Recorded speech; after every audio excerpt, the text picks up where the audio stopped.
আওয়ামী লীগের শেখ হাসিনার সময় বাংলাদেশের সাধারণ মানুষ ভালো ছিল নাকি এখন সাধারণ জনগণ ভালো আছে? প্রশ্ন আপনাদের কাছে। এখন আপনাদেরকে জানাবো শেখ হাসিনার পতনের পর অর্থাৎ 5 আগস্ট শেখ হাসিনার পতনের পর আওয়ামী লীগ সরকারের পতন হওয়ার পর এই যে প্রায় 7 মাস পেরিয়ে গেল, এই 7 মাসে কি সফলতার মুখ দেখেছে বাংলাদেশ, কি সফলতা আনতে পেরেছে ডক্টর ইউনূস। এই যে ছাত্রদের রক্তক্ষয়ী একটা আন্দোলনের ফলে শেখ হাসিনার পতন ঘটনার পরে ডক্টর ইউনূসকে আমরা ক্ষমতায় বসিয়েছি। যে আশা নিয়ে বসিয়েছি, যে প্রত্যাশা নিয়ে আমরা তাকে ক্ষমতায় বসিয়েছি, সেই প্রত্যাশার কতটুকু সে পূরণ করতে পেরেছে নাকি কোনোটাই পারেনি, সেটার বিশ্লেষণ আজকে আপনাদেরকে জানাবো। প্রিয় দর্শক, প্রথমে আমরা আসি আন্তর্জাতিক মহল থেকে। বাংলাদেশের জন্য আন্তর্জাতিক মহল থেকে ডক্টর মোহাম্মদ ইউনূস কি আনতে পেরেছে, কি কি সুযোগ সুবিধা আনতে পেরেছে। আপনারা এর আগেই বিভিন্ন পত্র পত্রিকায় দেখেছেন যে এই দেশ এত ডলার দিবে, ওই দেশ এত ডলার দিবে, বাংলাদেশ পুনর্নির্মাণের জন্য এত ডলার দিবে, বাংলাদেশ সংস্কারের জন্য এইসব দেশেরা অনেক সহায়তা দিবে, আর্থিক অনুদান দিবে। এটা কিন্তু আমরা শুনেছি। আসলে কি বাস্তবতা সেটা হয়েছে?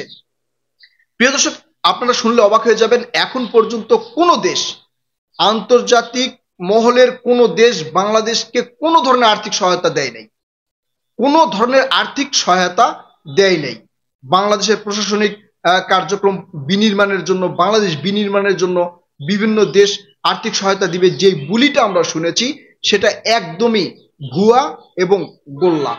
অর্থাৎ এখন পর্যন্ত কোনো বৈদেশিক সুযোগ সুবিধা, আর্থিক অনুদান কোনো কিছু আসে নাই। শুধু আসেই নাই তাই নয়, কোনো প্রতিশ্রুতিও কোনো দেশ দেয় নাই। একটা প্রতিশ্রুতি যে দিবে বাংলাদেশকে এই সহায়তা করব, এই একটা প্রতিশ্রুতি দিবে, সেটাও কিন্তু দেয় নাই।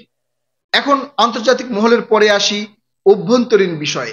এই যে বাংলাদেশের অভ্যন্তরীণ বিষয়ের অনেকগুলো ইস্যু রয়েছে, তার মধ্যে ধরেন প্রশাসন। এই প্রশাসনিক উন্নয়ন, প্রশাসনিক কাঠামোর উন্নয়ন কি করতে পেরেছে ডক্টর ইউনূস? এই যে ডক্টর ইউনূস 5 আগস্ট ক্ষমতায় বসে এখন 7 মাস চলে, এই 7 মাসের মধ্যে কোনটার অবনতি হয়েছে? চাঁদাবাজি কমেছে, ছিনতাই কমেছে, ধর্ষণ কমেছে, এগুলো কি কমেছে নাকি আগের চেয়ে এগুলো বৃদ্ধি পেয়েছে? আমার মনে হয় আগের চেয়ে এগুলো এখন প্রকাশ হওয়া বৃদ্ধি পেয়েছে। মানে যে পরিমাণ প্রকাশ হচ্ছে, যে পরিমাণ মানুষজন রাস্তায় নামতেছে, এগুলো আগের চেয়ে অনেক বেশি হচ্ছে। এই ক্ষেত্রে প্রশাসনিক যে দুর্বলতা, এই দুর্বলতা ডক্টর ইউনূস কাটিয়ে উঠতে পারেনি এখন পর্যন্ত। অর্থাৎ প্রশাসনিক ক্ষেত্রেও হচ্ছে ডক্টর ইউনূস ব্যর্থ, মানে প্রশাসনকে ভঙ্গুর অবস্থায় রাখছে। এটার এই ভঙ্গুর অবস্থা থেকে কবে আমরা মুক্তি পাবো এবং দেশ ভালোভাবে প্রশাসনিক কাঠামোর মধ্যে আসবে, চাঁদাবাজি, ছিনতাই, ধর্ষণ, খুন এগুলো হবে না, সেটা আমরা কবে দেখবো একমাত্র আল্লাহ জানে। কিন্তু এখন পর্যন্ত ডক্টর ইউনূস যে প্রশাসনিকভাবে ব্যর্থ, প্রশাসনিক কাঠামো গড়তে ব্যর্থ, এটা কিন্তু নিশ্চিত। এরপরে আসি দ্রব্য মূল্যের দাম।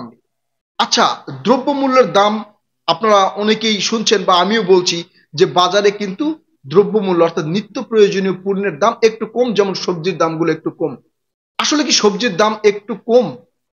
এটা শীতকালীন মৌসুম, শীতকালীন মৌসুমের জন্য সবজি, শীতকালীন সবজি পাওয়া যায়। এই সবজিগুলো মানুষ বেশি খায় দেখে যেগুলো শীতকালীন সবজি নয় সেগুলোর দাম একটু কমে যায়। আচ্ছা, সবচেয়ে প্রয়োজনীয় জিনিস কোনটা? সেটা হচ্ছে চাল। চালের দাম কি কমেছে? আপনারা চালের দাম কম দেখতে পেয়েছেন? সয়াবিন তেল, সয়াবিনের তেলের দাম এখন পর্যন্ত কম দেখতে পেয়েছেন? হয়তো কিছুটা মানে 2-1 টাকা কমেছে। আসলে কি এটাই কমের মধ্যে? এছাড়াও অন্যান্য যেই দ্রব্যাদি যদি আপনি দেখেন, এগুলো কিন্তু মোটামুটি সমপর্যায়ে আছে, তবে একটু স্বস্তির দিকে আছে এই দ্রব্যমূল্যের এই বিষয়টা। এটা নিয়ে যদি আলাপ আলোচনা করা যায় তাহলে হয়তো একটু স্বস্তির দিকে আছে। এখন আর কি কি সফলতার মুখ দেখেছে বাংলাদেশ?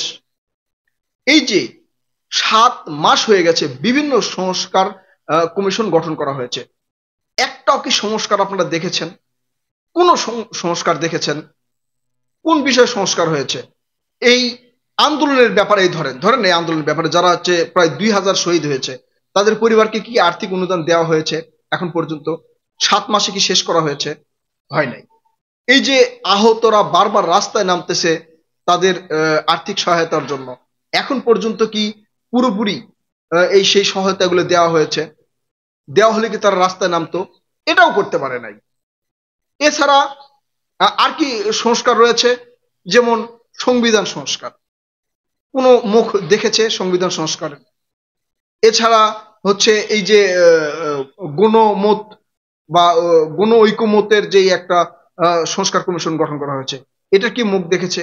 কোন সংস্কার কি এখন পর্যন্ত ভালোভাবে হয়েছে বলে আপনারা মনে করেন, প্রিয় দর্শক?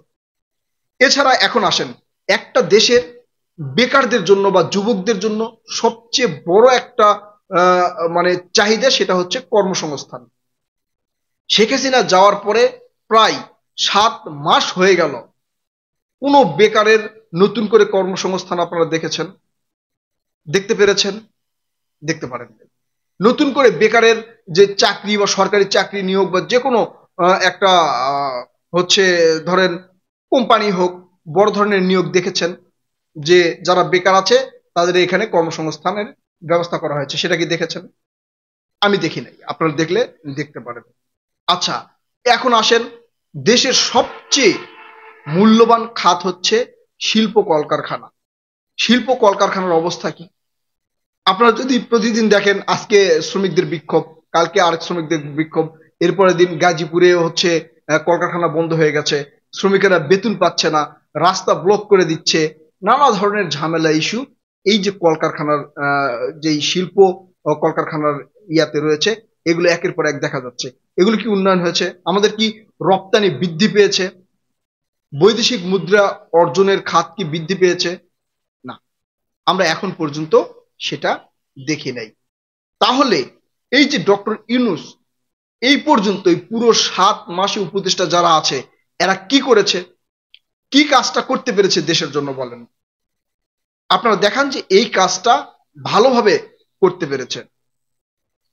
আমার চোখে এখন পর্যন্ত দেখে নাই যে সব মানে ক্ষেত্রে ভালো ভালো কিছু করা হয়েছে। তবে হ্যাঁ, কিছু ভালো কাজ কিন্তু হয়েছে, সেটা আমাদের মানতে হবে। যেমন এই যে কারেন্ট, অর্থাৎ বিদ্যুৎ, এই বিদ্যুৎ কিন্তু যেমন বিগত সময় দেখেছি ইফতারি সিওরির টাইমে বিদ্যুৎ যায়, এখন কিন্তু সেই বিদ্যুৎ যায় না।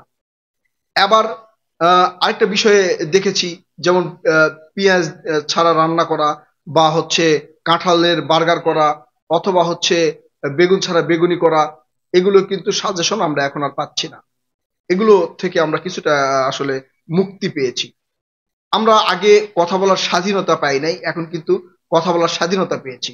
আগে যে ধর্ষণ, খুন, গুম এগুলো কম হয়েছে তা কিন্তু নয়, অনেক বেশি হয়েছে। কিন্তু এখন যেগুলো হচ্ছে সেগুলো নিয়ে মানুষ প্রতিবাদ করতে পারছে, সবাই জানতে পারছে। এই জন্য এখন যে কথাগুলো হচ্ছে সেগুলো মানুষের কাছে পৌঁছাচ্ছে। আওয়ামী লীগের সময় ধর্ষণের সেঞ্চুরি করলেও তখন কিন্তু কেউ কথা বলতে পারে নাই। আওয়ামী লীগের মেম্বার চেয়ারম্যানেরা ওই খাটের নিচে বাসের নিচে তেল ডাল আটা চিনি চাল টাল সবকিছু লুকিয়ে রাখলেও সেগুলোর প্রতিবাদ হয়নি। বিএনপি কে ভোট দেওয়ার কারণে গণধর্ষণের শিকার হলেও সেগুলোর প্রতিবাদ করা হয়নি। আবার স্বামীকে আটকে রেখে রোজা থাকা মেয়েকে ধর্ষণ করেছে, মানে স্ত্রীকে ধর্ষণ করেছে, তার মানে বিপক্ষেও মুখ খুলতে পারেনি। এই ছিল পরিস্থিতি। তবে এখন আমরা সব বিষয় নিয়ে কথা বলতে পারছি, বিচারের দাবি করতে পারছি, রাস্তায় নামতে পারছি। এটাই সফলতা। আমাদের গণমাধ্যম এবং আমাদের যে বাক স্বাধীনতা রয়েছে, এইটা আমরা স্পষ্ট করে বলতে পারছি, এতটুকু আমরা পেয়েছি। অন্যান্য দিকে কিন্তু আমরা সেই একটা সফলতার মুখ দেখি নাই। তবে এখন যে আমরা প্রতিবাদ করতে পারছি, কোনো অন্যায়ের বিরুদ্ধে রাস্তায় নামতে পারছি, আমরা ডক্টর ইউনূসের আলোচনার সমালোচনা করতে পারছি, স্বরাষ্ট্র উপদেষ্টার হচ্ছে জীবিত জানাজা করতে পারছি, পুষ্পতলিকা আমরা পোড়াতে পারছি। আসলে রাজনৈতিক কোনো দল ক্ষমতায় থাকলে এগুলো সম্ভব হতো না, বা হওয়ার সম্ভাবনাও ছিল না। কারণ আপনি যদি স্বরাষ্ট্রমন্ত্রীর বিরুদ্ধে কোনো কথা বলেন, স্থানীয় প্রশাসন থেকে শুরু করে দলীয় লোকজন আপনার অবস্থা খারাপ করে দিবে। কিন্তু এখন আমরা সেটা একবারে নিরপেক্ষভাবে, মানে দৃঢ়তার সহিত জোরে সোরে বলতে পারছি। এটা হচ্ছে আমাদের সফলতা। অর্থাৎ এই যে দ্রব্যমূল্যের দামে একটু স্বস্তি আমরা পেয়েছি, আমাদের পেঁয়াজ ছাড়া রান্না করতে হয় না, আবার হচ্ছে মিষ্টি কুমড়া দিয়ে বেগুনি রান্না করতে হয় না, আবার মাংসের পরিবর্তে কাঁঠাল ব্যবহার করতে হয় না, আবার ওই যে খেজুর খেতে হবে কেন, বরই দিয়ে ইফতার সাজান, এ করেন সে করেন, এখন আর সেটা করতে হয় না, আমরা সেগুলো করতে পারি। এটা এতটুকু স্বস্তির মধ্যে আমরা রয়েছি। কিন্তু আমরা যেটা পাই নাই সেটা হচ্ছে এই যে বৈদেশিক খাত, তারপরে হচ্ছে আপনার এই যে যুবকদের যেই কর্মসংস্থান, এগুলো পাই না। হয়তো ভবিষ্যতে হবে কিনা একমাত্র আল্লাহ জানে, যেহেতু নির্বাচন কাছের দিকে। প্রিয় দর্শক, আহ, আজকে ছিল এটাই আমাদের এই আলোচনার বিষয়। ভবিষ্যতে আমরা অন্য বিষয় নিয়ে আলোচনা করবো ইনশাল্লাহ। ততক্ষণ পর্যন্ত আমাদের সাথে থাকবেন। আমাদের চ্যানেলটি সাবস্ক্রাইব করার অনুরোধ করছি। আল্লাহ হাফেজ।